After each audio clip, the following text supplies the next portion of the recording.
இவங்க ஹேரை வந்து ஷார்ட் பண்ணிடாமல் ஸ்டெப்பு லேயரு எல்லாமே தெரியணும் அப்படின்னு சொல்லி கேட்டிருக்காங்க. ஹேர் கட் பண்ணுறதுக்கு முன்னாடி அவங்களோட ஹேரில் பிசுபிசுப்பு தன்மை இருக்கும். அதனால் ஹேர் வாஷ் பண்ணிவிட்டு பண்ணும்போது உங்களுக்கு லேயர் கட்டும் ஸ்டெப் கட்டும் ரொம்ப அழகாக வரும்.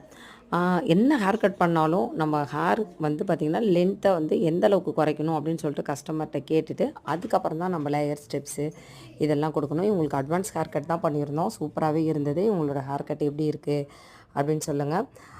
ஹேர் கட்டில் நீங்கள் கவனிக்க வேண்டியது என்ன ஹேர் கட் பண்ணுறதா இருந்தாலும் ஹேர் வாஷ் பண்ணுங்கள். ஹேர் வாஷ் பண்ணிவிட்டு கண்டிஷ்னிங் கொடுத்துட்டு அதுக்கப்புறம் ஹேர் கட் பண்ணிங்கன்னா அந்த ஈரப்பதம் இருக்குது இல்லையா, நம்ம ப்ளோ ட்ரை கொடுக்குற வரைக்குமே ஒரு சிலவங்களுக்கு ஹேர் கட் பண்ணும்போதே உங்களுக்கு ட்ரை ஆகிடும் பாருங்கள். இதில் வந்து ட்ரை ஆகாமல் நம்ம ஹேர் கட்டை ஃபுல்லாக பண்ண முடியும்.